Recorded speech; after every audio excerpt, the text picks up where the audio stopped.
Hello दोस्तों, मैं ओम प्रकाश साहू। मेरे यूट्यूब चैनल में आप सभी का स्वागत है।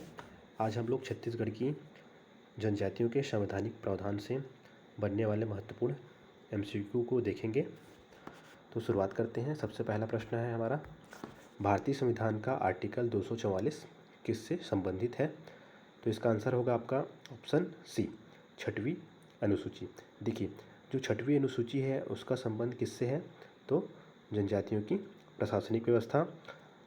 इसको भले ही हम लोगों ने पढ़ा नहीं है, लेकिन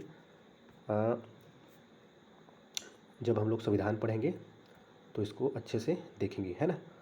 तो छठवीं अनुसूची का संबंध किससे है? आर्टिकल 244 यानी कि प्रशासनिक व्यवस्था से। ठीक है, चलिए आगे देखते हैं। अनुसूचित जाति तथा अनुसूचित जनजाति अत्याचार निवारण अधिनियम कब लागू किया गया? तो SC/ST एक्ट आया आपका 1989 में, इसलिए इसका आंसर होगा आपका ऑप्शन ए। ठीक, आगे देखते हैं। भारतीय संविधान के किस अनुच्छेद में जनजातीय समाज के लिए प्रशासनिक व्यवस्था समावेशित है? तो इसका आंसर होगा आपका ऑप्शन सी, अनुच्छेद 244। छत्तीसगढ़ में विशिष्टतः असुरक्षित जनजातीय समूह यानी कि PVTG की संख्या कितनी है?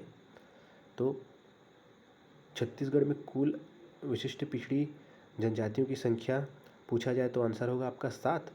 लेकिन अगर सिर्फ केंद्र द्वारा विशिष्ट पिछड़ी जनजातियां जो कि छत्तीसगढ़ में है तो कितनी है? 5। तो इस प्रश्न के हिसाब से इसका आंसर होगा आपका option D. Anthropological survey of India द्वारा किस शहर में नृजातीय म्यूजियम संचालित करता है? तो नृजातीय म्यूजियम कहाँ है? Jagdalpur, option C. छत्तीसगढ़ सरकार का जनजातीय अनुसंधान एवं प्रशिक्षण संस्थान कहाँ स्थित है? तो अनुसंधान एवं प्रशिक्षण संस्थान कहाँ स्थित है? Raipur, option A. राष्ट्रीय अनुसूचित जाति आयोग की स्थापना भारतीय संविधान के किस अनुच्छेद के तहत की गई है? तो अनुसूचित जाति आयोग बना आपका आर्टिकल 338 के तहत, और वहीं अनुसूचित जनजाति आयोग बना आपका आर्टिकल 338 और उसका सबसेक्शन ए के तहत, है ना। तो दोनों में अंतर आप अच्छे से समझिएगा। अगर दोनों ऑप्शन प्रश्न में हो तो शायद आप कंफ्यूज हो सकते हो, तो इसको अच्छे से देखिएगा। चलिए आगे देखते हैं। भारतीय संविधान की अनुसूची की धारा 20 में इस राज्य की कितनी जनजातियां सूचीबद्ध है? तो इस प्रश्न का तात्पर्य यही है कि छत्तीसगढ़ में कितनी प्रकार की जो है जनजातियां पाई जाती हैं।